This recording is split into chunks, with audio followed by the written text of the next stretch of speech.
Welcome. This video is documenting the prediction that famous singer-songwriter Paul Simon of Simon and Garfunkel will slip and fall and severely injure his head on November 27th, 2025, Thanksgiving Day. And it is predicted that the news of this will be first reported on November 28th, 2025, Black Friday. The post date on the social media platform that you are watching this video on proves that this prediction is being made ahead of time, as does this time-stamped email and forensic notes PDF document. If you are skeptical for some reason, please email me and I will forward these to you. The next 18 minutes of this video is an introduction that I am placing at the beginning of about a dozen videos. This introduction regards the prophetic signs that occurred on October 30th and 31st, 2025. If you have already watched this introduction in another video, you can skip ahead no more than 18 minutes from this point of the video. All right, it is predicted that famous singer Paul Simon of Simon and Garfunkel will slip and fall and severely injure his head on November 27th, 2025, Thanksgiving Day, and it is predicted that the first news of this fall will be reported on November 28th, the following day, Black Friday. This email was composed, as we can see here, on November 15th, prior to these predictions for November 27th and 28th.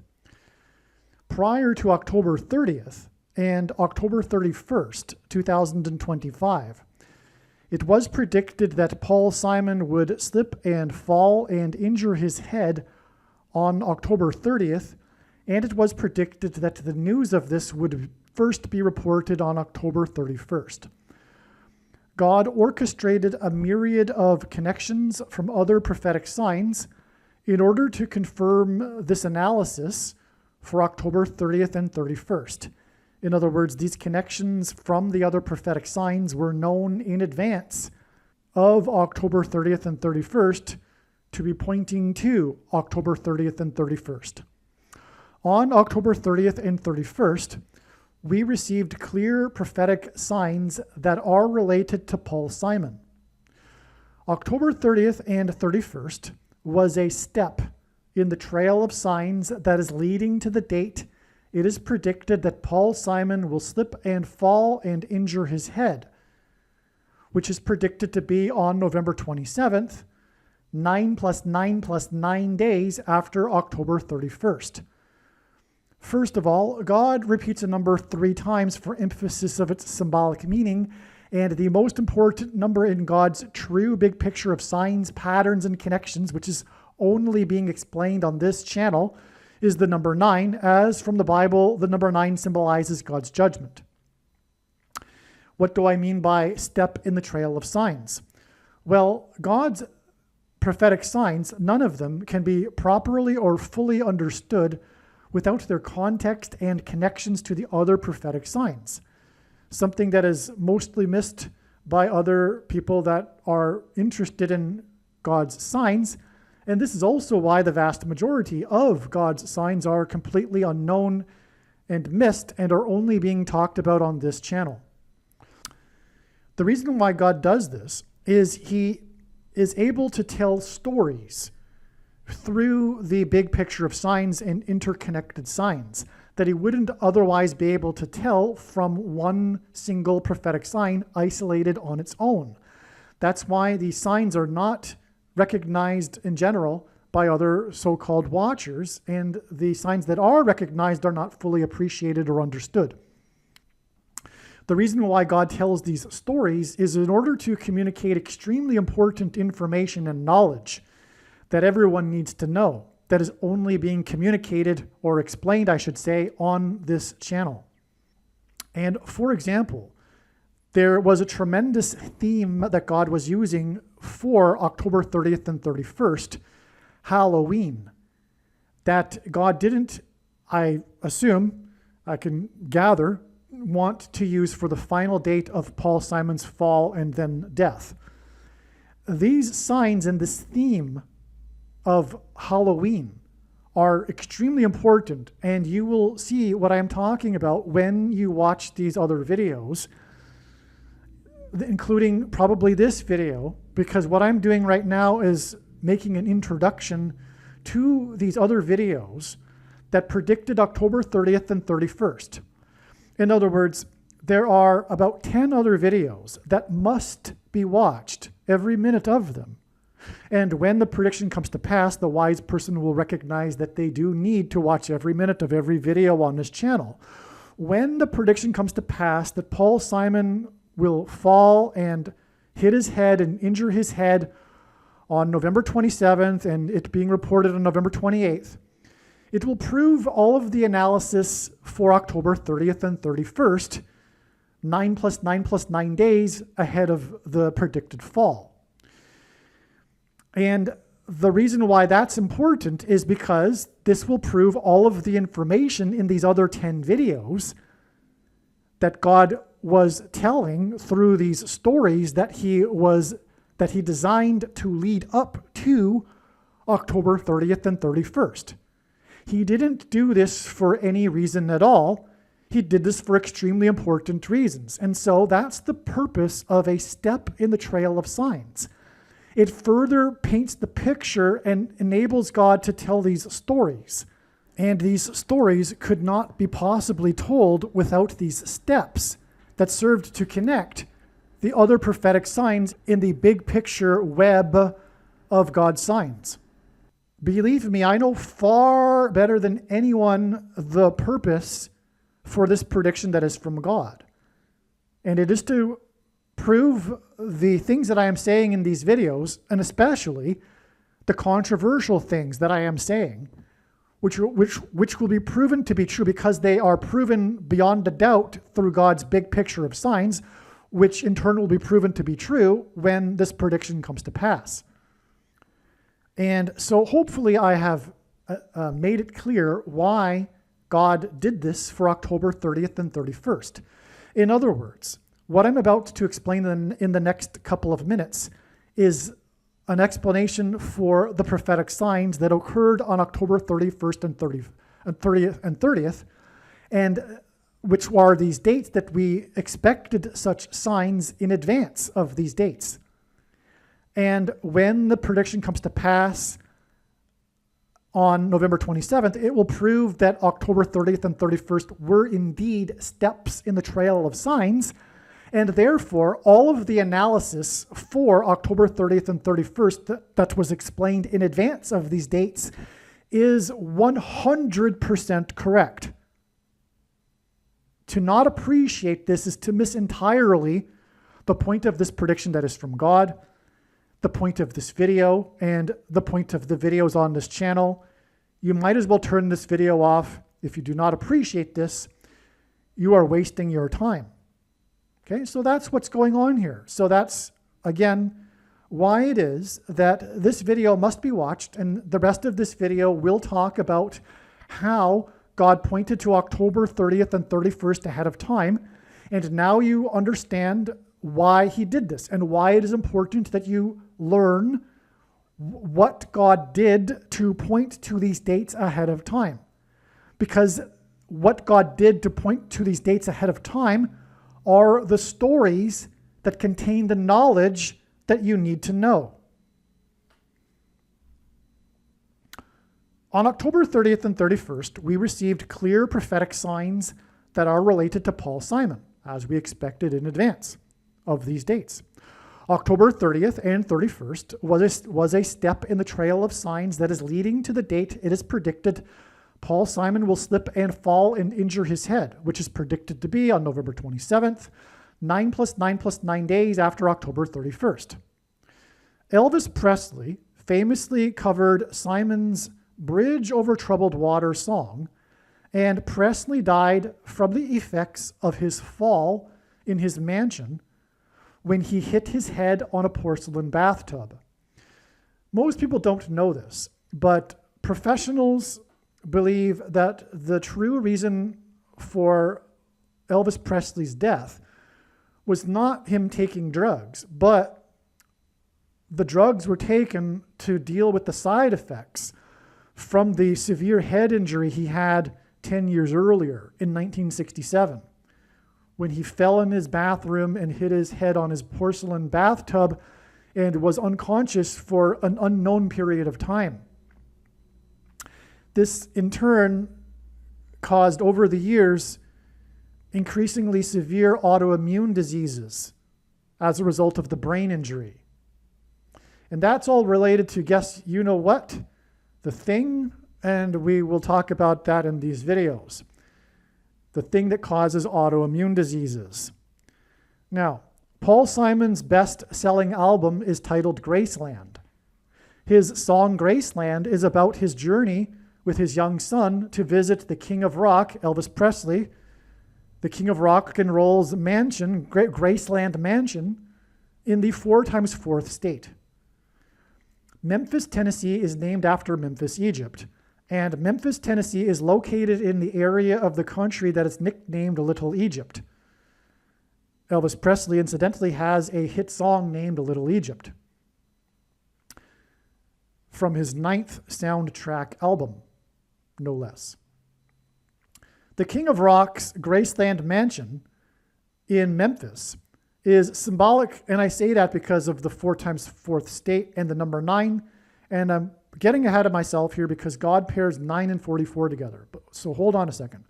The King of Rock's Graceland Mansion in Memphis is symbolic of the King of Egypt's palace. And in the Bible, the King of Egypt is a type for the Antichrist king. The Antichrist king, who will reside in the White House mansion that has 44 plus 44 plus 44 rooms, and God repeats the number 3 times for emphasis of its symbolic meaning, and is located at 4x400 Pennsylvania Avenue. This Antichrist king is the 44th president, and he was inaugurated in the year 09. This is why in his big picture of signs, patterns, and connections, God pairs the numbers 9 and 44 together. On October 30th, King Charles, and by the way, in the Bible, the Israelites escaped the persecution from the King of the King of Egypt, and likewise the Pilgrims escaped the persecution from the King of England, which is King Charles. On October 30th, King Charles formally stripped, and Paul Simon sang about the Pilgrims in his song American Tune. On October 30th, King Charles, formally this date that we knew in advance to relate to Paul Simon, who God is using to point to the King of Rock and Roll. Okay, so on October 30th, King Charles formally stripped Prince Andrew of his royal titles. One of the main stories on October 31st, the following day, was the question of what would become of Prince Andrew's mansion. And also on this day, news broke that Prince Andrew had hired 40 prostitutes in 4 days while he was in the royal kingdom of Thailand. 40 prostitutes in 4 days hints at the number 44. In his signs, God pairs the numbers 23 and 44 to confirm his signs and connections. And by the way, this is how God's true big picture of signs, patterns, and connections works, which is only being explained on this channel. It works on the principle of second and third and multiple witnesses confirming a matter as the Bible says is required. And this is what makes what is being explained on this channel true and not a product of one's imagination, and different and unique than everything else on the internet that claims to be an analysis of God's prophetic signs. And if we think about it, one simple way in which he would provide a second witness for us is through pairing certain numbers together, such as 9, 23, and 44. And I know these are the numbers because I have been studying his big picture of signs, patterns, and connections from morning until night for more than full-time hours for more than 7 years. Okay, and so the reason for 23 and 44 is because the 44th president was the basketball president who wore jersey number 23 in high school basketball. And also the thing alters a person's 23 pairs of chromosomes, the mark of the Antichrist. The 44th president is the Antichrist. So in his signs, God pairs the numbers 23 and 44 together to confirm his signs and connections. The news of Prince Andrew's 40 prostitutes in 4 days in the Royal Kingdom of Thailand was exactly 2 times 300 days after Prince William and Prince Harry visited the King of Rock's Graceland estate and mansion in the 4 times 4th state. And again, the news on this day was Prince Andrew's mansion. And exactly 2,300, or 2 times 300, I should say, days prior, the princes visited the King's Graceland mansion in the 4 times 4th state. That's a pairing of 23 and 44. Furthermore, it pairs with the 40 prostitutes in 4 days at the other end of this timeline. Okay, now this 2 times 300 days is the equivalent of exactly 4,200 days. And in Bible prophecy, the period of the Antichrist king's rule is symbolized by 42 months. Also, on October 31st, Trump, God's trumpet for prophetic signs, trumpeted that he had renovated the Lincoln bathroom in the White House mansion that has 44 plus 44 plus 44 rooms and is located at 4 times 400 Pennsylvania Avenue. President Lincoln was the 4 times 4th president. Also on October 31st, Trump had an interview in his mansion in the 9 plus 9 plus 9th state, Florida, with CBS for the first time since his $4 times $4 million lawsuit with this news company. That's another pairing of 9 and 44. The 9 plus 9 plus 9th state and the $4 times $4 million lawsuit. These signs on October 31st that hinted at the number 44, again, the 40 prostitutes in 4 days, and the Lincoln bathroom named after the 4 times 4th president in the White House mansion, which has 44 plus 44 rooms and is located at 4 times 400 Pennsylvania Avenue. Okay, these signs on October 31st that hinted at the number 44, including the sign in Trump's mansion in the 9 plus 9 plus 9th state, are 9 plus 9 plus 9 days before Simon is predicted to slip and fall and injure his head in his house or mansion, if you will, on Thanksgiving on November 27th, 2025. The 4 times 4th president formally began the tradition of celebrating Thanksgiving on the 4th Thursday of the month of November. November is Latin for 9. The renovation of the bathroom in the White House mansion that is named after the 4 times 4th president hints at how Elvis died in his bathroom in his Graceland mansion from the effects of the fall that he had in his bathroom in his mansion years earlier. Likewise, Simon, who sang about the Graceland mansion, is predicted to slip and fall and injure his head and ultimately die from his head injury. Okay, I should also add that the Graceland mansion is in the 4 times 4th state. And so the renovation in the bathroom of the White House mansion that is named after the 4 times 4th president hints at how Elvis died in his bathroom in the Graceland mansion in the 4 times 4th state from the effects of the fall he had in his bathroom in his mansion years earlier. Likewise, Simon, who sang about the Graceland mansion, is predicted to slip and fall and injure his head like Elvis did and ultimately die from his head injury. Also on October 31st, Trump, God's trumpet, trumpeted that the U.S. is considering conducting a military raid in support of the persecuted Christians in Nigeria, Africa. Simon's Graceland album was controversial because he visited South Africa during apartheid and he used South African musical influences in his songs on the album. One of the released singles from the album is Under African Skies. This video is documenting the prediction that famous singer-songwriter Paul Simon of Simon and Garfunkel will slip and fall and severely injure his head on October 30th, 2025. And the first news of this is predicted to be reported on October 31st, 2025. And it is predicted that Paul Simon will die on November 5th, 2025. The date that this video was posted proves that this prediction is being made ahead of time, as do these time-stamped emails and forensic notes PDF documents. If you are skeptical for some reason, please email me and I will forward these to you. All right, welcome. This video is predicting that famous singer-songwriter Paul Simon of Simon and Garfunkel will slip and fall and severely injure his head on October 30th, 2025, and it's predicted that the first news of this will be reported on October 31st, 2025, the day after. I wanted to make this video to talk about the prophetic Game 3 of the World Series. It's amazing, and God will confirm that the information I'm about to present is true through the prediction for Paul Simon.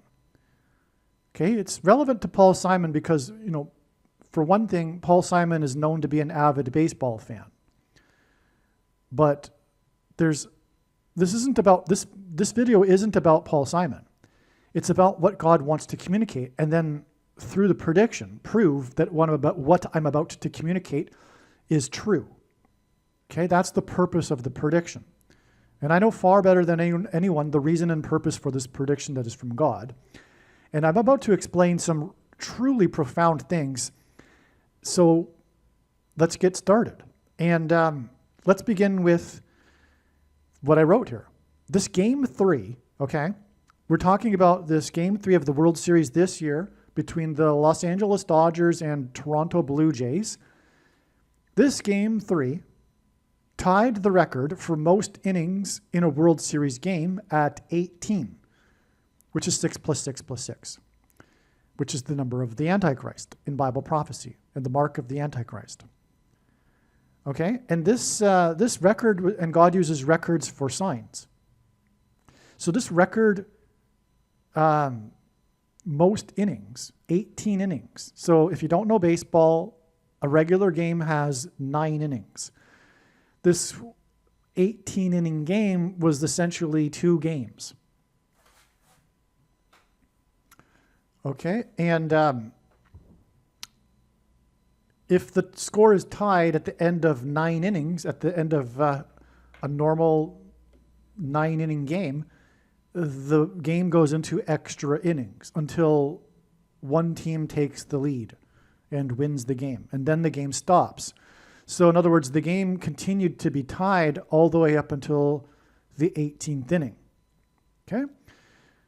And so this is very interesting because the last time this happened, the other record-setting game that went to 18 innings was also a Game 3. Okay? And it was exactly 7 years ago. Well, it was in 2018. It wasn't the exact date. Well, then again, wait a second. Maybe it was. It was within one day of an exact 7 years. But regardless, it is 7 years in terms of prophecy here because it's Game 3 to Game 3. And also, this is extremely relevant because in the most central prophecy in the Bible, a period of 7 years is symbolic of the end times and the period of the Antichrist. And it is only symbolic for those that don't know that yet, which is like pretty much everyone, I think, that's interested in prophecy. Everyone still thinks that it's an exact 7 years. But when this prediction comes to pass, it'll prove that this is God's true big picture of signs, patterns, and connections, which is only being explained on this channel. And it overwhelmingly proves that this 7 years, and also, by the way, the 1,260 days, for those who know what I'm talking about, is only symbolic. Okay? And it already began. We are already inside the 7 years, which began symbolically on January 1st this year, which is why, incidentally, there was 7 plus 7 deaths in the 6 plus 6 plus 6th state in the attack in New Orleans with the truck. And then later in the day, another 7 were injured when the Tesla truck exploded in front of the Trump Hotel in Las Vegas, which is the 6 times 6th state. But that's just scratching the surface of how that's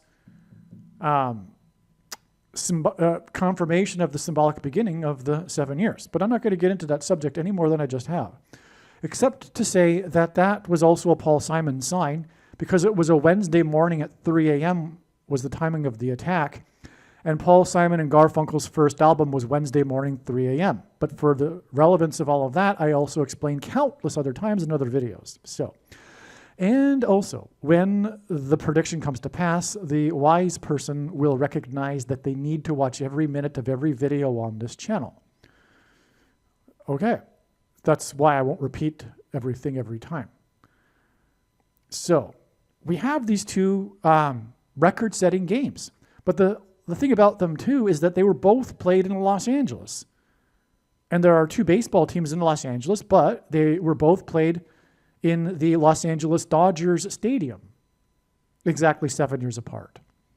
And that's because God is using Los Angeles to hint at fallen angels, which is, of course, relevant to the end times in the book of Revelation, which is essentially a time in which the demonic realm collides with the earthly realm. Okay, so now what's also a parallel is that both of the games were won after 18 innings with a walk-off home run in the bottom of the 18th by Los Angeles. A walk-off home run is when a player hits a home run to end the game. Okay, it means that the game is over because the game doesn't need to continue anymore. The team has just won in the bottom of the inning of the last inning of the game. In this case, it was the 18th inning. Okay, so both games were won in dramatic home run fashion. Okay, both were walk-off home runs, and they were solo home runs as well, both of them. 7 years apart, and both in Los Angeles. Both record-setting 18 innings, okay?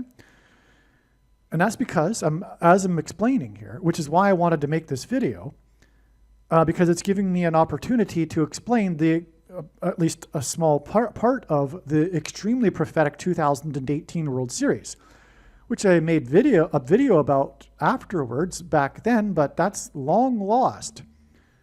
So this information is not on the internet anymore, and I'm not even going to explain it all, but at least I get to explain some of it.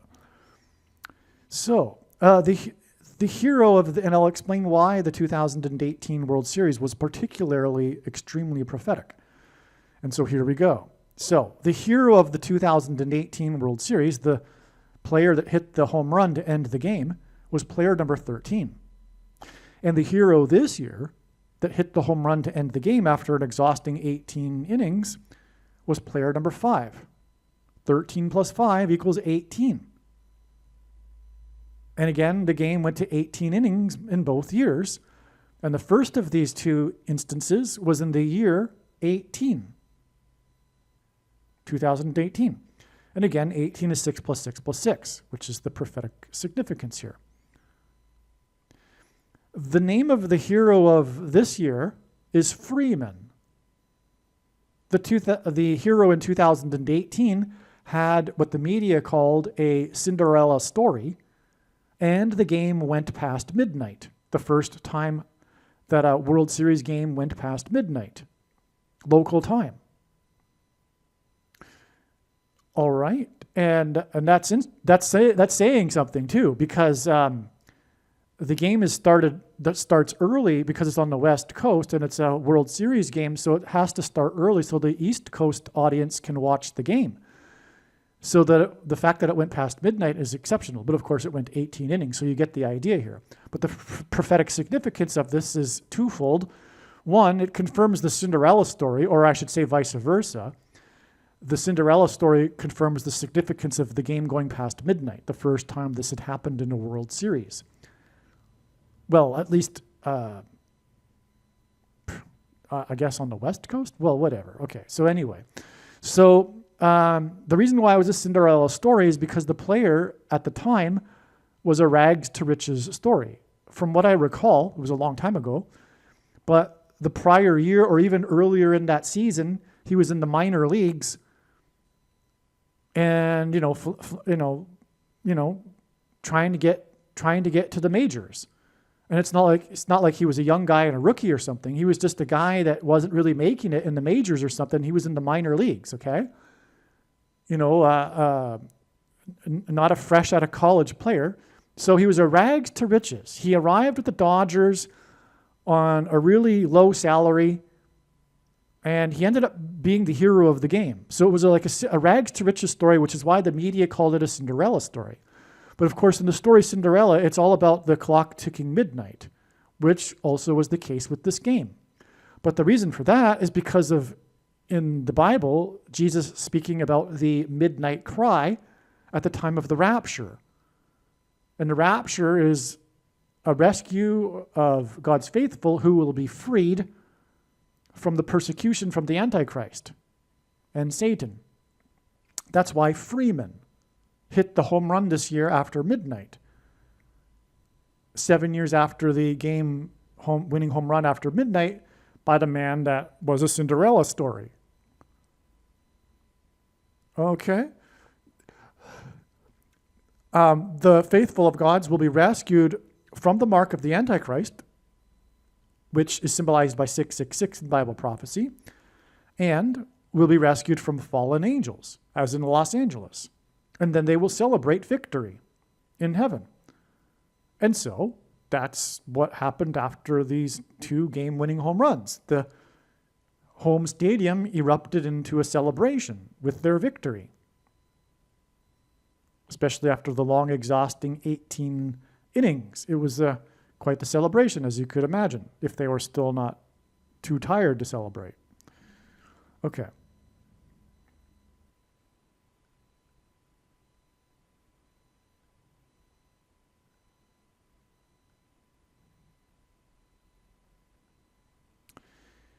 The hero of the game in the 18-inning game in the year 18 was number 13.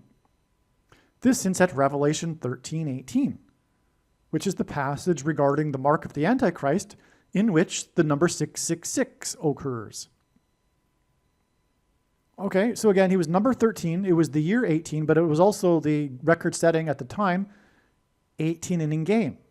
And it still is the record. It's just now been tied. Again, 18 equals 6 plus 6 plus 6 as well. But anyway, this hints at Revelation 13:18 because he was player number 13. And the reason why this hints at Revelation 13 is because of what I mentioned and explained, the Cinderella story and the game going past midnight. And then the midnight cry. Well, actually, the cry went out in the stadium once he hit the home run. It was a cry of celebration. All right, but it was a midnight cry, actually. Okay, forgot that part. So, and again, Jesus talks about this midnight cry in context of the rapture, which is what the Cinderella story and the midnight thing is all about in the game. So that's why this is relevant. The fact that his number is 13 and the number 18 occurs here is because it really does hint at Revelation 13:18. Now, this player number 13 is still playing with the Dodgers 7 years later. And I had thought about how uncanny that is. Normally, Major League Baseball players don't stay with a team that long. And also, normally after a team has some success in a World Series, it's not long before that team completely changes because of economics. To keep the star players around costs money, and that's why teams don't really, have dynasties in baseball, because they just move around where they get paid the most. Okay, and so it's really quite, and also baseball careers don't last that long. You got to be really good to be around for that long. Furthermore, if we recall, he began with a Cinderella story. He wasn't doing well. He was in the minor leagues. But now he's been around for 7 years, which further adds actually to the Cinderella story. the fact that he's around 7 years later for this other 18-inning game, which was a parallel with his game. But that's more contribution to the Cinderella story. And as I've been following the Lord's signs, including the LA Dodgers signs, he uses the Los Angeles Dodgers a lot, for many good reasons. I had been, each time I see this player, his name is Muncy, each time I see him involved in some prophetic play or something, I'm like, wow, this guy's still around with the Dodgers. I'm sure he's the only player that's still with the Dodgers from the 2018 Dodgers team. But which is a coincidence, because the reason for this is exactly what I'm talking about right now. This parallel with him 7 years earlier, with the same scenario. And to highlight it even further, God has included the same player to be sticking around the whole time. So that's quite something. I'm sure, I haven't thoroughly gone through all of the media stories, but I'm sure they mentioned this. I'm sure of it.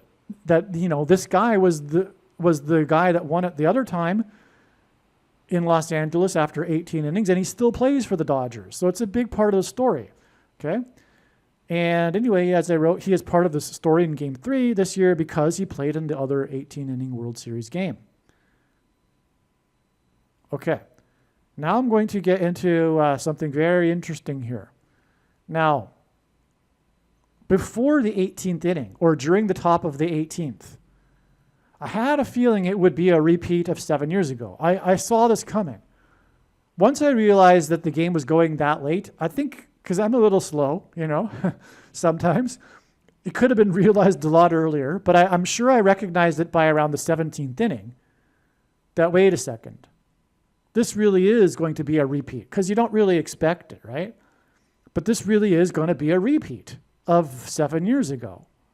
At the time, I didn't realize it was 7 years, because that's also prophetic. Had I known that, I probably would have recognized it earlier. And maybe around the 14th inning, I could have recognized this, But, so anyway, I had a feeling before it even happened that this was going to happen. I had a feeling this was going to happen before it happened. And then it happened. Okay? Okay, so, and again, I've explained what happened. It was the parallel between the two games. Okay, so the 2018 Game 3 was the number 13, who was the Cinderella story, hit the home run past midnight, which was all symbolism for the rapture. By the way, this is the first email that I'm writing here, October 27th. This other email that I'm was just reading, October 28th, okay? It's before October 30th and the prediction for Paul Simon and him falling and severely injuring his head, which will be reported on the 31st. Now, all right, so we have that established already. Now, here's the thing. This Game 3 in 2025 went for 6 hours and 30 minutes. This isn't the only time God has used a very important prophetic sign that lasted for 6 hours and 30 minutes. This first instance that I know of was way back in 2000 and maybe it was 18 actually. If not, it was 19. But anyway, there was a plane, actually it was departing Los Angeles, that's right, and returned 3 times to the airport for 3 separate mechanical issues. And from what I recall, it was Flight 33, and it was an Airbus 330, and so it returned 3 times for 3 separate mechanical issues. But it spent a total of 6 hours and 30 minutes in the air. The passengers on the plane were, of course, frustrated, and then they finally had to deboard the plane after 6 hours and 30 minutes. But that's because it's equivalent to 390 minutes, which is the word in the Greek concordance for return, which is why they returned 3 times. Okay, for 3 separate mechanical issues. The whole story was about how the plane kept returning.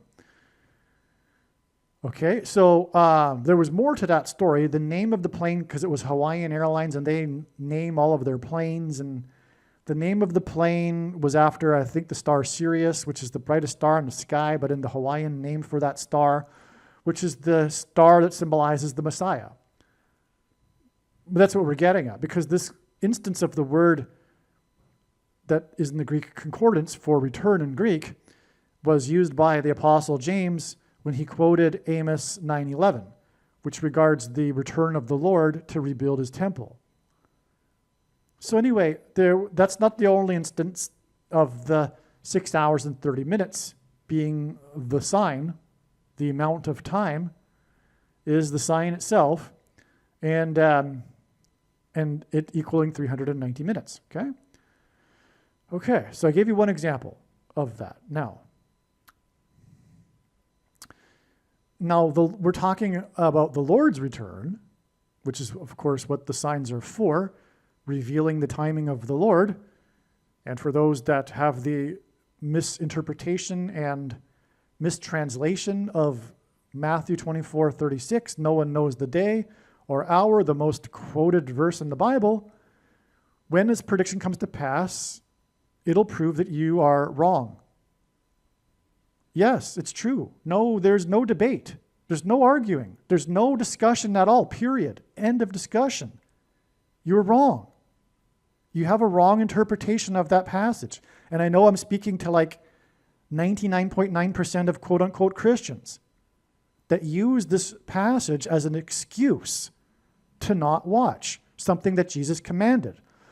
For instance, in Revelation 3:3, speaking of Flight 33 that returned 3 times, the timing of the return of the Lord, in Revelation 3:3, Jesus says to those, so for if you do not watch, you will not know at the hour at which I will return. Therefore, if you do watch, you will know the hour, obviously. But that's not the only example that flatly contradicts your interpretation. There are many, many other passages that contradict it. Furthermore, why in the world would we be watching?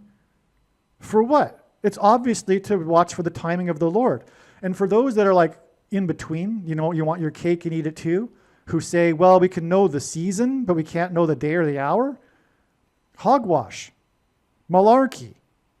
And you're only having that position because you're still tied to the heretical doctrine of imminence, which is a false doctrine from Satan. The doctrine of imminence is false. There's so many contradictions. So I don't want to get into that. I don't want to make this video about theology or doctrine. This is not about doctrine, but that's why I'm going to use a hammer on you and be blunt and drive it into you. When the prediction comes to pass, it'll prove what I'm saying is true. And I know far better than anyone the reason and purpose for this prediction that is from God. To not appreciate that is to miss entirely the point of this prediction, this video and video channel. You might as well turn off the channel if you don't appreciate this. You are wasting your time. You do not get it. Okay? This prediction is not for you to go, oh, cool, neat. You were able to know this ahead of time. That's pretty interesting. No, that's not the purpose of the prediction. It is possible to know the timing of the Lord's return. Furthermore, Amos 3:8, the Lord does nothing without his servants first knowing what he's doing. And also, we have the examples in the Bible of God's servants knowing the precise timing of the impending judgment. For example, Noah, which is why right after Jesus mentioned no one knows the day or the hour, but it's not translated correctly, he gets into a parenthesis and talks about Noah. And what do parentheses mean? It means that there's a thing that's contradicting what was just said. It's like related to what was just said. That's what a parenthesis is. Okay? And Noah knew the timing of the Lord's return. But the truth is, actually, to be fair, the Lord purposely hid the knowability of the timing. Okay? It's for the purpose of fooling people that don't want to watch. He purposefully camouflaged it. so that you would, if you wanted to, buy into the false doctrine of imminence. That's actually the truth of what's going on. And also to give you pastors, which Jesus forbid. Because the master of the house that would not let the thief break in if he knew the timing of the Lord is referring to pastors, because Jesus is the thief. And that's why if you talk about anything regarding the timing of the Lord inside a alpha male dominated so-called church where the guy gets up on stage for about 45 minutes and performs and gets paid, if you're in one of those settings and you talk about anything related to this, you'll be immediately escorted out of the church. It's like the worst thing you can possibly do is talk about how the doctrine of imminence is not true. But you wouldn't even talk about, you just even say something about a prophetic sign. If you ask the average quote-unquote Christian if they could name one prophetic sign, even though Jesus commanded them to watch, they wouldn't even understand the question. They would be like, what are you talking about? That's how lost they are. They are the sleeping bridesmaids, which Jesus warned, and in that passage, incidentally, he commands to watch. The sleeping bridesmaids were not watching. They didn't know the timing of the Lord. They didn't have enough oil because of it, which is the case with a lot of quote-unquote Christians. Now, the 5 that were sleeping and did make it, they weren't watching either, but they had enough Holy Spirit, which is symbolized by oil. So none of the 10 bridesmaids were watching, but some made it anyway, which is going to happen with the rapture. There'll be people that have no idea about any kind of prophetic signs that will make the rapture. And according to the parable, it's 50%, but I suspect it could very well be far less than that of quote-unquote Christians, far less than that. It's just a metaphor. But at least 50%, you could say. I'm sure it's probably more, but that's just my opinion. Are not going to make the rapture. And it's because they're sleeping. And it's because of the false doctrine of imminence. That's a big part of it. You cannot understate that. It really does matter. The reason for knowing is to keep you awake. There's a purpose for watching. It's not just for, oh, cool, neat, God's doing these prophetic signs. But I don't really need to know about it. I just love God. I just love Jesus. I don't really need to know about these prophetic signs. That's cool, you got something going on here in this video, but I'm not going to take it into my memory. I'm not going to remember it 5 minutes later. I'm just going to go about my day and, read the Bible a little bit, whatever you want to do, but I'm not going to really think about it at all. And so because they don't need to, because no one knows the day or the hour, so it's kind of irrelevant. That's why. It's not relevant. No one knows the day or the hour. There's no real point. What are you going to, in their minds, you're like, what's the point? What's the purpose of this? Okay, cool, you're doing that, but it's not really that productive, is what the pastor would say. But Jesus commanded us to watch. And they're not watching. But he commanded repeatedly to watch. For very good reason. Because the doctrine of imminence is false.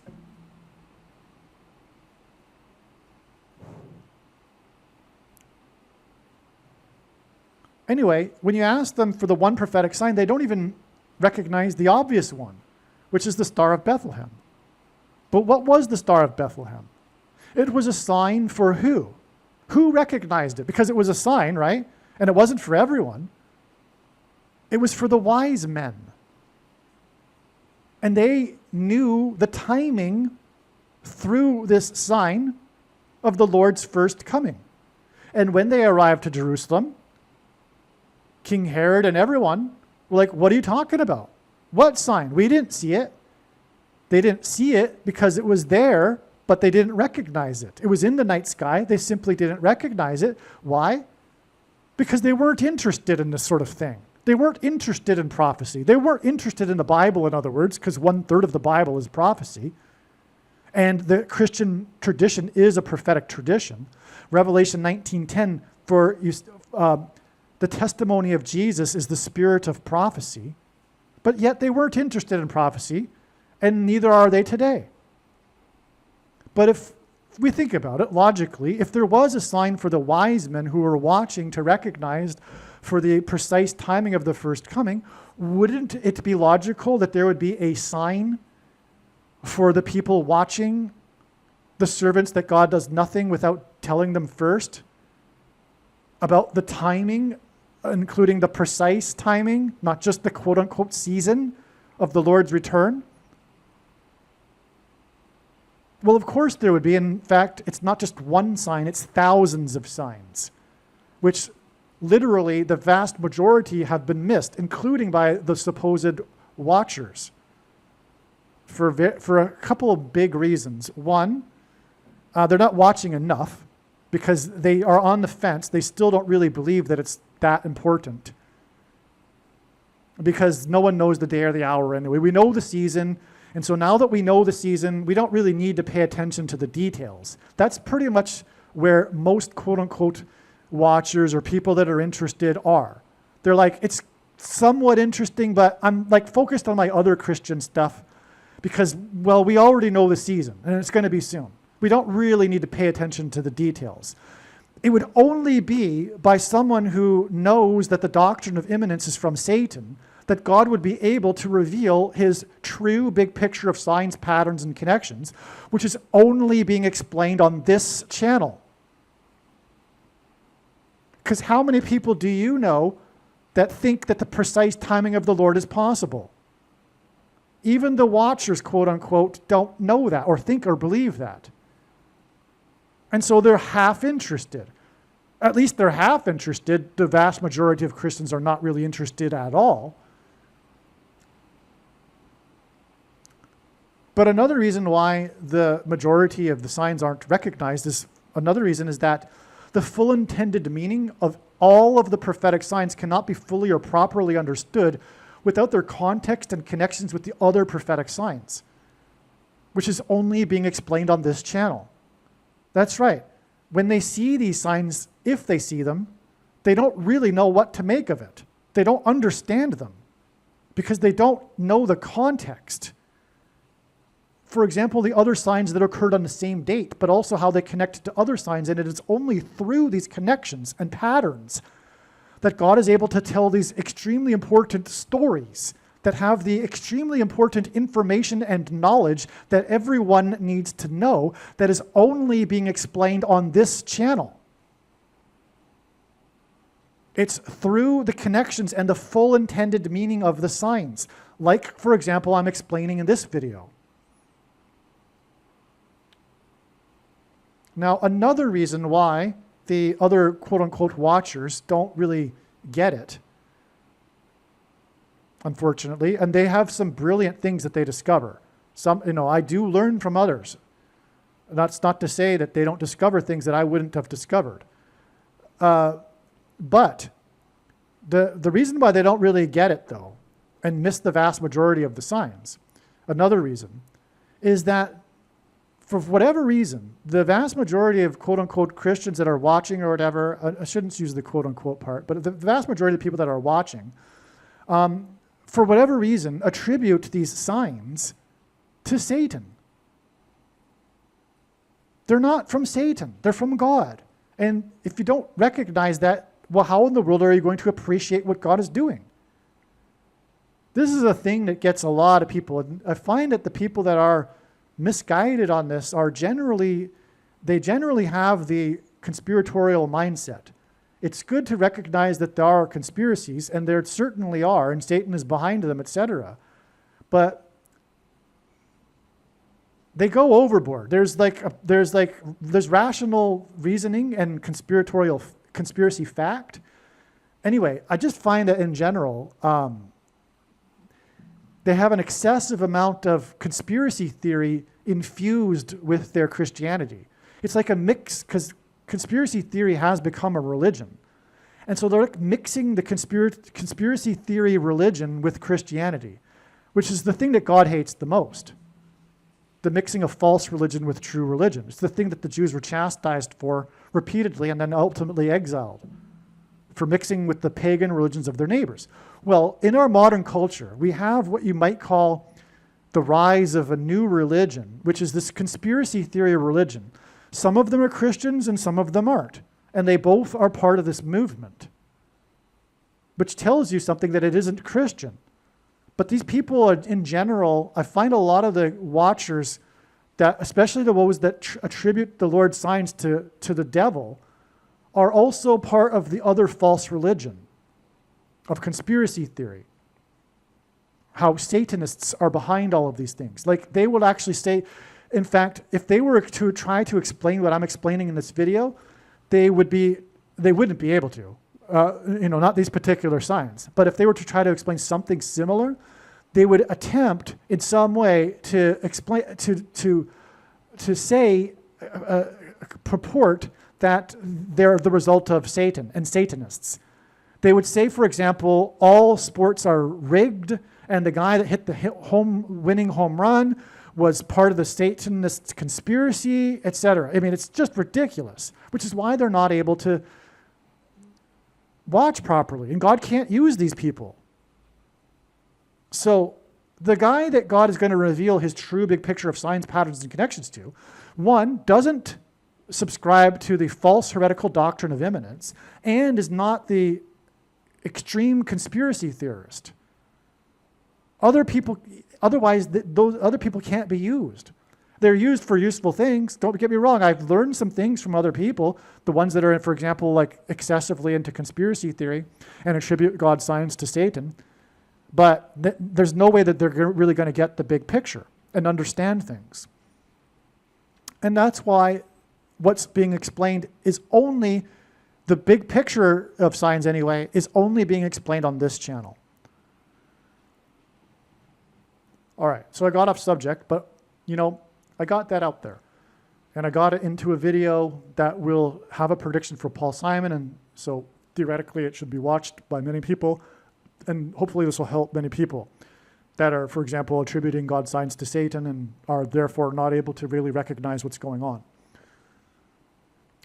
Now, what we had here again was this 390-minute game. Okay, and it wasn't exactly 6 hours and 30 minutes, but media articles did say it was 6 hours and 30 minutes. It was actually, from what I read, 6 hours and 39 minutes, but that's enough to make it 6 hours and 30 minutes, okay? Now, the reason why all this is important is because of this, speaking of the timing of the Lord, the age of fishing for men, which began with 13 disciples, 12 plus Jesus. I know there were more, but this is just symbolism, okay, for God's purposes. So there was 13, which began symbolically the beginning of the age of fishing for men. Now, Jesus' last miracle, in which 153 fish were caught in the net, was symbolic of the end of the age of fishing for men. Just for example, the text says that the fish were caught, I think it was 200 cubits from shore, which was symbolic of the 2,000 years, which is itself only symbolism. Okay? And it was his last miracle, so it symbolizes the end of the age of fishing for men. It was 153, one of 3 unusually specific numbers in the Bible. This number is very prophetic. I could talk, probably 10 to 20 minutes about this number. But anyway, 13 times 153, in other words, the beginning of the age times the end of the age of fishing for men, gives us 1989. That's why in 1989, I'm jumping ahead now, in Game 3, we had the extremely prophetic World Series earthquake, when, by coincidence, the 2 teams in the San Francisco Bay Area, from cities that are connected with a bridge, were present when this earthquake hit right at the beginning of the game, right at the beginning of the broadcast, which in itself was prophetic. I've made lots of videos about all of this. It's extremely important. When James Earl Jones read a poem about baseball being a homecoming by the recently deceased commissioner of baseball, and on and on, okay? I almost went off on a tangent. I mean, like, I could talk to you literally for over an hour about the 1989 World Series earthquake. Now, but it was by coincidence, okay? Now that these two teams were playing at that time. So in other words, also, the whole world watched this earthquake live and the reactions in the stadium and all of this and the broadcasters. And what it did, though, one of the more well-known incidents of destruction it incurred was the collapse of the Bay Bridge that connected the two cities, which was symbolic of the bridge that is between man and God, Jesus. The earthquake struck just 10 miles outside of Santa Cruz, California, in the Santa Cruz Mountains, and Santa Cruz is Spanish for Holy Cross, as in the bridge. Now, there's lots more to that, like I'm saying. Now, so the thing is the reason why that occurred in 1989 is exactly what I'm saying. Because when asked by the disciples for the signs of his return, Jesus replied with earthquake signs. Well, this is the ultimate earthquake sign in the league of 9/11. And it is like 9/11 in the sense that it's a coincidence that more people didn't die. In other words, it was designed by God out of God's mercy. Because the earthquake occurred during rush hour, but because the two teams from the Bay Area were in the World Series, no one was on the highway. They were all in front of TV sets. And as a result, not that many people died. It would have been otherwise much more. Likewise, had the events of 9/11 occurred like 20 minutes later, far more people would have been in the World Trade Centers, arriving for work. Okay. So, anyway, but it was 1989. Now, the reason is, the 1989 World Series earthquake hints at the 13 disciples times the 153 fish, like I explained. That's why the earthquake in 1989 during Game 3. By the way, it was the World Series. I mean, how did the baseball championship get named World Series? Think about that. How did that even happen? Well, it was designed by God. And partly it's for this. In 9/11, we had the World Trade Center, and in the 1989, we had the World Series earthquake. It's judgment on the world that's coming. Primarily America first, though, God's Gentile nation, because the judgment is commensurate with the amount of light and blessings a nation received. And so in order of, in the order of God's interest in terms of judgment, first is America, and next are the English-speaking countries, and after that are other West European countries, and then after that are other nominal Christian countries, like Catholic countries, which aren't really Christian, but kind of. But anyway, okay. So we have the 1989 years, and we have the 1989 World Series earthquake. Well, Jesus began his ministry in 29 AD, and we know that from the Gospel of Luke. It's not a controversy. It's not a speculation. Okay? It says right in the Gospel that Jesus' ministry began in the 15th year of Tiberius, and we know from history that Tiberius began his reign in 14 AD. So 14 plus 15 is 29 AD. Now, that's why when we add 1989 to 29 AD, we get 2018. That's why the 2018 World Series was so extremely prophetic. It was symbolic of the end of the age of fishing for men, because it was 1989 years after 29 AD. And 1989 is why the earthquake occurred in during the World Series 29 years before 2018. In other words, this Game 3, the Cinderella story and the rapture sign in Game 3 in 2018 that I've already explained, was the 29th anniversary of the 1989 World Series earthquake, which was also in California, by the way. All three of these Game 3s we are talking about in this video are all in California.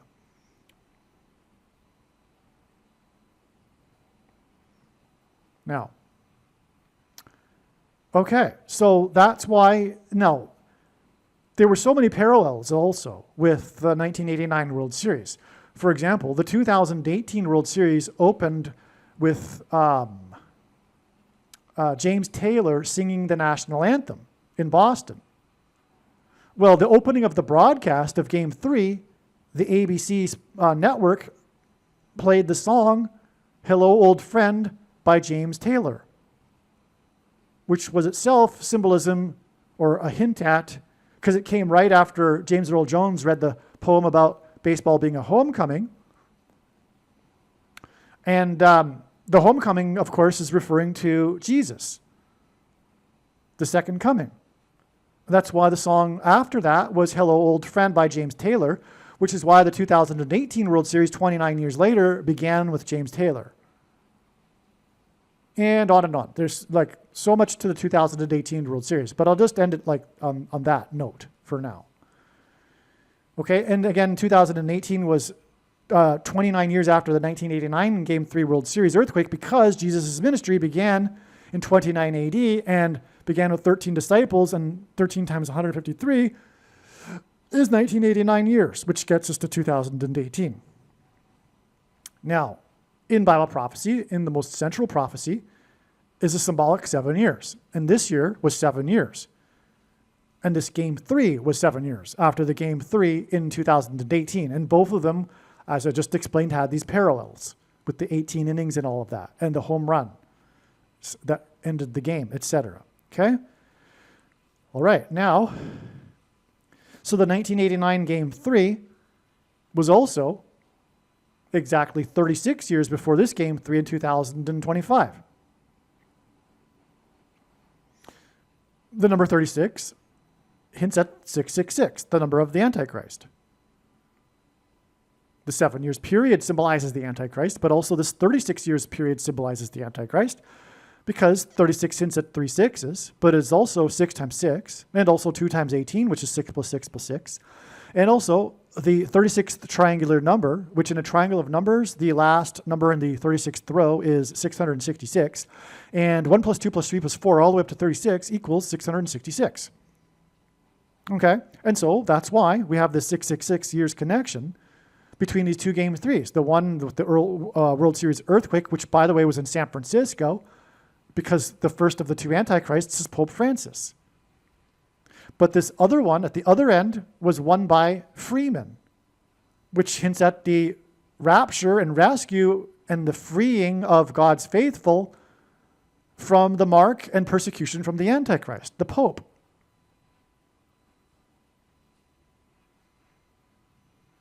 And again, it all is about the mark of the Antichrist, because number 13 hit the winning home run and the 18 inning game in the year 18 because of Revelation 13:18, which is about 666. Because that's where the number occurs, Revelation 13:18. By the way, it says to calculate the number of the man. Well, how do you calculate the number of the man? Well, through his name. And it also says, the prophecy says, it's for those who are wise. And therefore, those who are unwise will not be able to get this. But those who are wise will find it very simple and straightforward and obvious. The title of the Pope in the medieval days, including on a very famous, well-known decree that began the Catholic Church, a significant one regarding the Catholic Church, the Pope's title, and it's on his staff and his crown, Vicarius Filii Dei, which is Latin for Vicar of the Son of God, because the Pope claims to be the representative of God, which is blasphemy. But the Vicar of the Son of God in Latin, Vicarius Filii Dei, is in Roman letters. Well, we use the Roman alphabet. English uses the Roman alphabet. But this is in Latin, Rome, in other words, the Roman language. And in and vicarious filii Dei is equal to, in Roman numerals, which are letters, 666, 666. That's what the equivalent numeric value of vicarious filii Dei adds up to. Now, the reason why the wise don't get this, or the unwise don't get this, or they'll say, oh, that's interesting, and I always thought maybe, that there was something with the Catholic Church, and maybe the Pope could be the Antichrist. They're still not wise enough to get it. But the wise will get it because the wise understand that the Pope is always going to be the Antichrist. Not only is it clear from Old Testament prophecy, for example, Daniel chapter 9, the prince who is to come is of the people who would come and destroy the city and the sanctuary. Well, who destroyed the city and the sanctuary? The Romans. And the first emperor was the first pope. The first pope was an emperor. And, but anyway, there wouldn't have been a Protestant Reformation without the knowledge that the Pope is the Antichrist. But we've lost that wisdom, and today people are unwise. And they don't recognize that Catholicism, I'm talking about other non-Catholics, they don't recognize that Catholicism isn't Christianity. It's not a legitimate denomination of Christianity. It's man-made religion on top of the Bible, the thing that God hates the most. As again, the Jews did this, they mixed their true religion with the pagan religion of their neighbors, which is what Catholics do. Because when Rome converted in 313 AD, which is why, by the way, Pope Francis was elected on the date 313 in the year 13, when Rome converted, it didn't do away with its pagan traditions. It just repackaged them to make it look like Christianity. And for example, the worship of the fertility goddess, Ishtar, Aphrodite, Isis, it goes back to Babylon, the home of pagan religion, which is, by the way, why Peter, in his writing in the epistle, in the Bible, referred to Rome as Babylon. And Peter was never in Rome. There's no evidence for that. It's ridiculous. He wasn't in Rome, but he also referred to Rome as Babylon in a derogatory way. And so, okay, so that's enough of that. But I had to, I guess, mention that because we are talking about the San Francisco Bay earthquake, the World Series earthquake. And we are talking about the 666 from Revelation 13:18, which is about the number of the man, and that's what his number is. I'll just give you a little image to help you see that. 1 second. Okay, so you can see here, the Pope's title that's on his crown and his staff. The staff, by the way, it's another carryover of pagan religion, because the priests of Dagon had the same morbid, crooked staff that the Pope has, and on and on. So vicarious filii Dei, okay, 666 is what it equals to. Actually, I may have confused the staff with the mitre hat. The vicarious filii Dei title is on the hat, which also is from the priests of Dagon. Because when you look at the weird looking Pope hat, if you look at it from the side, it's a fish head, and it's even got the two tails from the back. That's the fish tails, but the side of the hat is a fish head, because the pagans back in the day worshipped the fish god Dagon. Why did they worship the fish god, by the way? Well, that's related to how they worshipped fertility, and vaginas are in the shape of a fish. So there's this other coincidence involving this game. The coincidence is the famous country music singer Brad Paisley performed the national anthem before the game, which, by the way, does hint at the coincidence of James Taylor back in the 2018 World Series that I already explained. But anyway, we have Brad Paisley doing the national anthem before the beginning of this Game 3. And as the news articles point out, Brad Paisley has done this performance of the national anthem prior to 4 Los Angeles Dodgers World Series games. Okay? In each case, the game went into extra innings, including the one 7 years earlier when it went to 18 innings. Not only was the player number 13 involved in both of these games 7 years apart, these two 18-inning games in the World Series, the record setting, but Brad Paisley, in both cases, sang the national anthem before the game. But he also did it 2 other times, and in both of those other cases, the games also went into extra innings. And by the way, it's not common for a game to go into extra innings. The game has to be tied after 9 innings, and that's not common. But that's why it's a huge coincidence here. And as far as I know, I think the articles mentioned that these are the only times, and no, I'm sure of it. These are the only times that Brad Paisley has performed prior to a World Series game. And in each case, the game went into extra innings. Okay, so now the article talks about the luck of Brad Paisley. It's just that you have to wait. You have to wait a long time for the game to end, but when Paisley sings, the Dodgers are more likely to win. And that's because 3 out of the 4 times the Dodgers won. This is pointing to Paul Simon.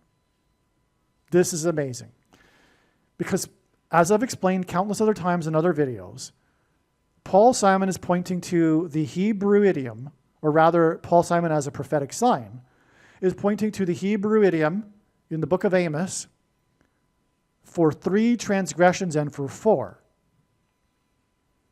which means the tolerable limit of transgressions has been exceeded, and now judgment and destruction are unavoidable, which is what Paul Simon's death will symbolize.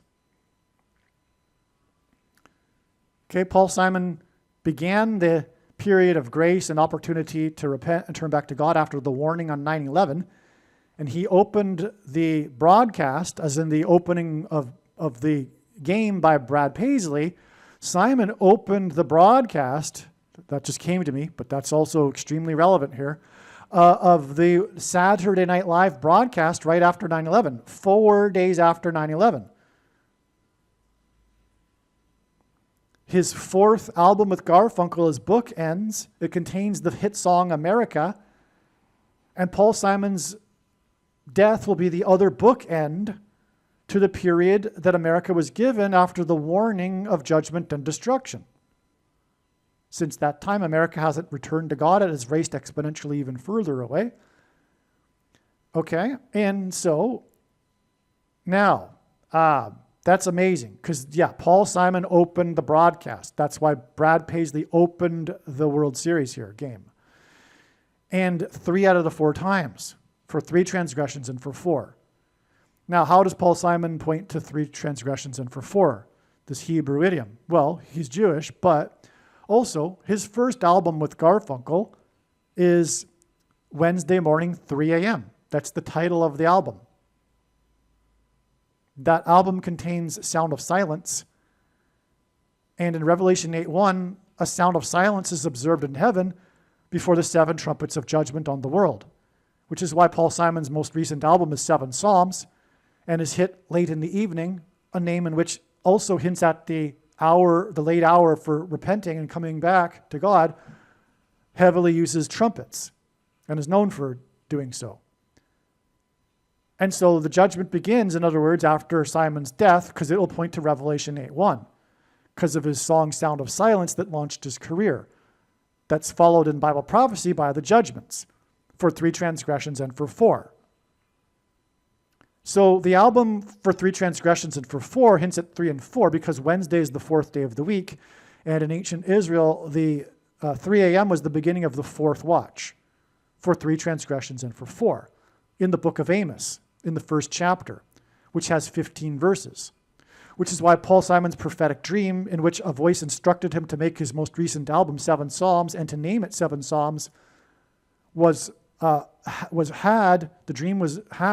occurred on the date 115, as in Amos chapter 1 with 15 verses, in which the Hebrew idiom for 3 transgressions and for 4 is repeated. The first agent to sign Simon and Garfunkel before their first album was Wally Amos, who lured them into his office through a gift of cookies. And then Wally Amos went on to found the biggest cookie company in history, Famous Amos Cookies, which is assigned by God to confirm the significance of Wally Amos, or Famous Amos, which points to the famous prophet Amos, and the first chapter in which the Hebrew idiom is repeated, which is why the first album for Wednesday morning, 3 a.m. So we have this Paisley opening of the game, which points to Simon opening the broadcast of Saturday Night Live 4 days after 9/11. And this Paisley game, Game 3, is 4 days before it's predicted that news will be reported of Simon's fall and severe injury of his head. That's for 3 transgressions and for 4. Game 3. But also Paisley has performed 4 World Series games. And like I said, the Dodgers won 3 of them.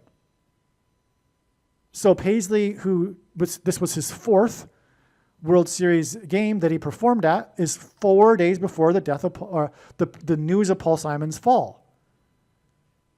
Now, it's predicted that Paul Simon will actually fall 3 days later on the 30th, but the news will be reported on the 31st. That's why the LA Dodgers won 3 of the 4 games. When we add the 3, we get to October 30th. Because the game and the singing of Paisley was on the 27th. Now, lastly here, Paisley and Simon connect to each other. They've both praised each other's work. Both are very famous and have long, prestigious careers in their music. But they also perform together for this amazing thing that makes it a prophecy. It's the annual charity event called All for the Hall. And that's because Paul Simon is being used, as you know by now if you watched any other videos, for the mansion symbolism. He sang about the Graceland Mansion, his best-selling solo album, Graceland, and the song Graceland points to Elvis's mansion, which ultimately points to the mansion in which will dwell the Antichrist, the White House mansion, and also points to the hall, the ballroom, in the movie The Shining, because Paul Simon famously dated Shelley Duvall, whom he met on the movie set while filming the movie Annie Hall. And Diane Keaton, the star of the movie, her maiden name is Hall, which is where Woody Allen got the name Annie Hall from. But Simon famously broke up with Shelley Duvall, which also rhymes with Hall, at the airport before she got onto a plane to the UK to film the movie The Shining, which is about a demonically possessed large hotel, as in mansion symbolism, and is also specifically about a strange, demonically possessed ballroom, as in a hall. Now, there are these coincidences in the movie The Shining that are from God, not from Kubrick. Those that don't know God and don't think that God would do these things, etc., don't know how to properly understand what I'm about to talk about. Because there are a lot of people that are familiar with this coincidence, which is that the number 42 is contained within the movie. For example, in the movie, the boy Danny and the mother, Shelley Duvall, are watching a movie called Summer of 42, which was a big movie in 1971 that was nominated for 4 Academy Awards. The reason for why I emphasize 4 is because the demons will cross over into the earthly realm, as described in the book of Revelation, chapter 9, once the door is opened with the key. And Paul Simon was born in 41, and The word key is equal to 41 in simple English gematria, and he's the GOAT, greatest of all time of pop music composition, which uses keys, music keys. And the fourth letter of the Hebrew alphabet is also a symbol for a door. That's why the number 4 with Paul Simon signs. That's why he performed 4 days after 9/11, because of Revelation 9/11 that symbolizes the demons coming through the door. Okay? Now,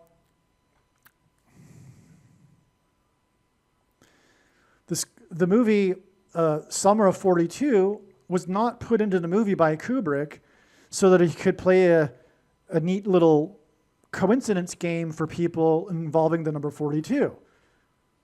No, he chose that movie because of its theme of child sex abuse.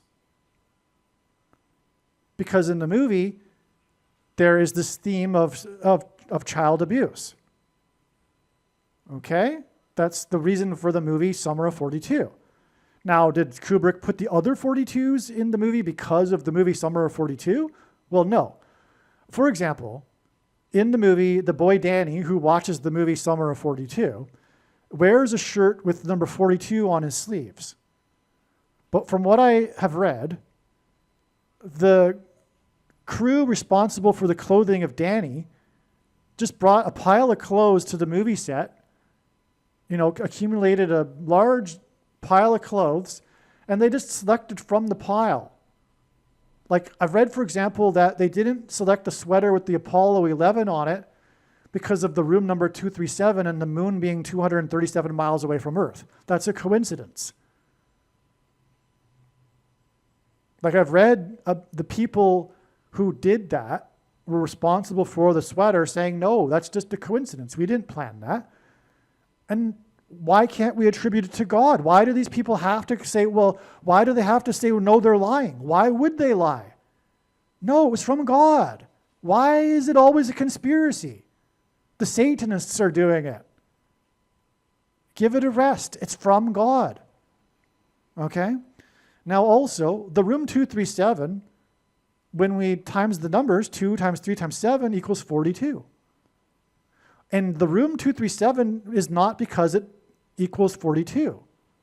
I've read about the history about that, and the hotel had, the Kubrick originally wanted to have the room 137, but the hotel objected because they had a 137 in the hotel, but they didn't have a 237. And in retrospect, they should have, because it would have brought the hotel more fame. But they were reluctant. They were uneasy about the idea of having this, horror room named after one of the rooms in their hotel. So Kubrick changed it from 137 to 237. It's not because it times the 40. It makes it. It's not because of an equation equals 42. Also, at the beginning of the movie, we have a image of the hotel from the outside, and people have counted the number of cars in the parking lot, 42. That's not by Kubrick. That's just a coincidence. And how do we know that? Because the other examples clearly aren't. Okay, so if the other examples clearly aren't designed by Kubrick, then why would the 42 cars be? Okay? So, it's from God. Now, why is this from God? Now, even if Kubrick did do the 42s, it's still from God. It's not necessary. I mean, God could have used Kubrick to play a little game with 42, but that's not what happened. God made it even more spectacular than that by not including Kubrick in on it. But even if Kubrick was in on it, doesn't change anything. Just makes it a little bit less spectacular. But what it all points to is the hall in the Mansion Hotel that was used by the Nazis to officially formulate the final solution for the Jews. The bloody murder, as in Red Rum in the movie The Shining. Another thing from God. The bloody murder of the final solution is the reason for the 42, because of the conference in the hall in the mansion that is a hotel, or was a hotel, I don't know if it still is, that the Nazis used, which, by the way, was used because the hotel is an overlook of the lake, and the name of the hotel in the movie is the Overlook Hotel. Another coincidence by God to point to the Holocaust and the final solution of the Jews. But what's that all about? Well, that's in itself a hint at Bible prophecy, which talks about the Antichrist, whom Hitler is a type for, who will persecute true Christians and Jews in the final days when there will be another Holocaust, a genocide, a politicide of the political left, of their arch enemies, true conservatives and true Christians. And I say true because there will be many quote-unquote Christians that are on the wrong side. And even, supposed conservatives too. But that's the reason for all of this. Now, what's all this really going on here too is that the Graceland song about the mansion, which now we know points to the Holocaust through the movie The Shining, a movie about demonic possession. And that's why, again, Annie Hall and Shelley Duvall and the performance here with Simon and Paisley, in which they riffed with each other and I believe sang Homeward Bound together at this concert. It's called All for the Hall. That's amazing. All for the Hall. And I just learned this today, and I realize, and I say that with emphasis in my voice because I've known for a long time that God is using Paul Simon for hall symbolism because of The Shining and now the Ballroom Hall, but also the mansion, the Graceland mansion and the White House mansion. But in the last couple of weeks, it's come to the realization that this is not only about The Shining, which has been known for a long time, Paul Simon and the movie The Shining through Shelley Duvall, but the Ballroom Hall specifically, which, by the way, is the reason for the recent stories about Trump's ballroom at the White House. Okay? But so we have also it all pointing back to the hall that was used by the Nazis for the final solution. Now, it's all about the demonic possession of people through brainwaves, which is why Paul Simon will injure his head. It'll point to this. The first lyric, the symbolic beginning of the song of Graceland, and by the way, centuries ago, before the invention of titles, believe it or not, there was a time when that was prior to the invention of titles. Literary and music compositions, literary documents were titled by the first line of the piece or the composition. It's called an incipit. The incipit for the song Graceland is the Mississippi, and by the way, the most famous incipit of history is "It was a dark and stormy night," which, by the way, God has used for a prophetic sign in the past. That's how I know all of this. It was a dark and stormy night. The cliche, right? That's because it was the most famous incipit. Well, the incipit of the song Graceland is the Mississippi Delta was shining like a national guitar. It was a dark and stormy night. The Mississippi Delta was shining like a national guitar. Well, what's happening here is that music is frequencies, and people, after they take the mark of the Antichrist and have the components that are in it inside them that migrate to their brains, will then come together and make a sort of transistor that will receive 5G frequencies. That's why all of this is described in the fifth of 7 trumpets in Bible prophecy. The 5G frequencies will trigger the transistors, and that will engender delta brainwaves, which will facilitate demonic possession. And so that's why the Mississippi Delta was shining like a national guitar. because Shining hints at the movie The Shining, which is the term for this demonic possession in the movie. God has also backed us up with another second witness, which is John Lennon's and the Beatles' one of their most famous hits, and the first ever alternative rock music song, Tomorrow Never Dies,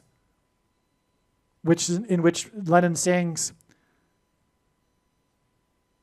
about tuning your brain, and then, I forget the lyrics exactly, tuning your brain, come in, tune out, whatever, and it is not shining, it is not dying, it is shining.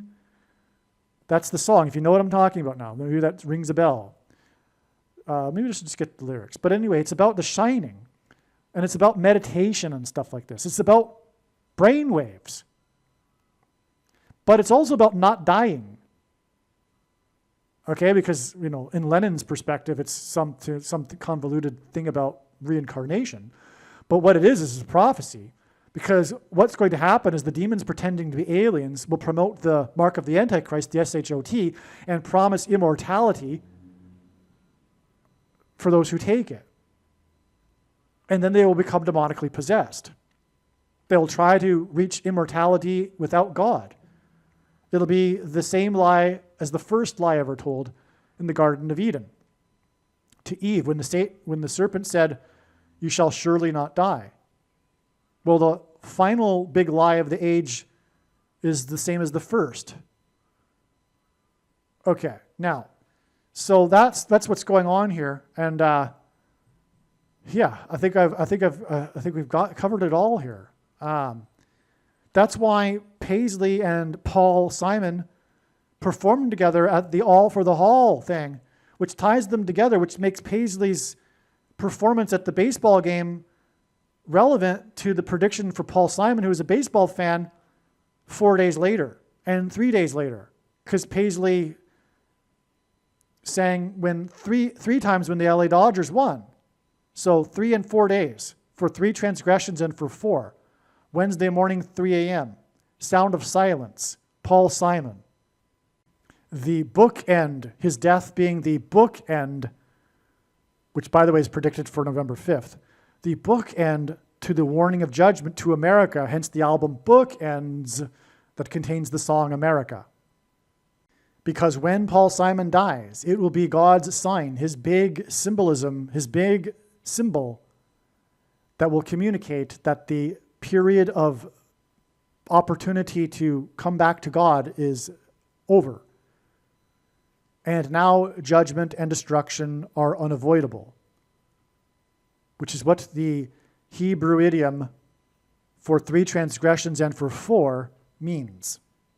Believe me, I know far better than you how the prediction made in this video was derived. And more importantly, I know far better than you why the righteous Christian God of the Bible has given me a voice through this prediction. If you are a quote-unquote Christian or Muslim, this prediction was not learned through a demon. Be warned that blaspheming the Holy Spirit is the unforgivable sin. If you are a New Ager or New Spirituality person, this prediction was not learned through somehow tapping into the supposed universal collective consciousness.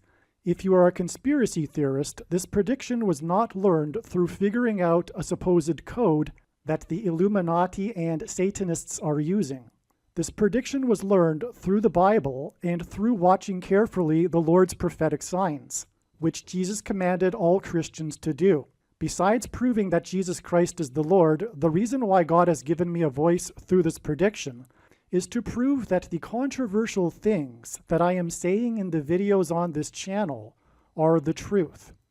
Therefore, a wise person will want to watch all of the videos on this channel. What I will also do is create a video or two that summarizes some of the controversial things that the Lord will prove to be true when the prediction being made in this video comes to pass. I will leave links to these must-watch videos in the description box below this video. Again, the purpose of this prediction, that is from God, is to prove these things that I will talk about. and therefore it would be foolish to not watch the videos that I will leave links for in the description box below this video. Aliens and UFOs are demons masquerading as aliens and UFOs. Most people's spiritual experiences are demonic deception, especially if they are not a true follower of Christ. In the last days, many people who claim to be a follower of Christ will have spiritual experiences that are in reality demonic. God became a man and died a horrible death at the hand of the ruler of this world, Satan, and then defeated death for you, so that you too can overcome death, which is the price that must be paid for sin. It is time to repent, which means to change one's ways and turn to God and become a disciple of Jesus. Do not listen to or follow the example of most quote-unquote Christians. Instead, follow the teachings of Jesus, which most quote-unquote Christians ignore. Like Jesus, you must surrender your life. Put nothing ahead of Jesus, your Lord. Like Jesus, you must lay down your life so that you may live. As Jesus said, one must die first, like a kernel of wheat going into the ground, in order to then grow and produce fruit. And like Jesus said, one must produce fruit, or else like a branch or a tree not producing fruit, they will be thrown into the fire. Jesus was speaking to quote-unquote Christians when he said this. One must die the self in order to be born again. And like Jesus said, one must be born again to enter the kingdom. Like Jesus, you must sacrifice your life for the sake of the coming kingdom. It means to do work that involves some form of sacrifice and risk.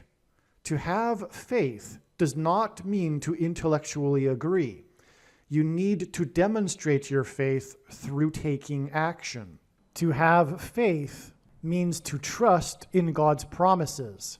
Taking action demonstrates trust and fear of the Lord. The primary reason that the wrath of God is coming upon America is quote-unquote Christians that do not get what I have just explained. The only reason a Christian is alive is in order to help other people become Christians and make it to the kingdom. Do not be deceived by those on the political left claiming to be quote-unquote Christians. There is no such thing as a Christian on today's political progressive left. Jesus said, "Do not think I have come to abolish or change any bit of the law or the prophets of the Old Testament Bible." In other words, the God of the Old Testament Bible is the exact same God of the New Testament Bible. It is essential that you learn about the God of the Bible and his ways. The God of the Old Testament Bible is looking to see who will fear him, and to fear God is not the same thing as quote-unquote revering or honoring God. Through Christ's ransom payment, a Christian is someone who has been redeemed and freed from slavery to sin and Satan. In response, a true Christian recognizes that their life in this world does not belong to them, and they become a willing slave to Jesus for the sake of the kingdom.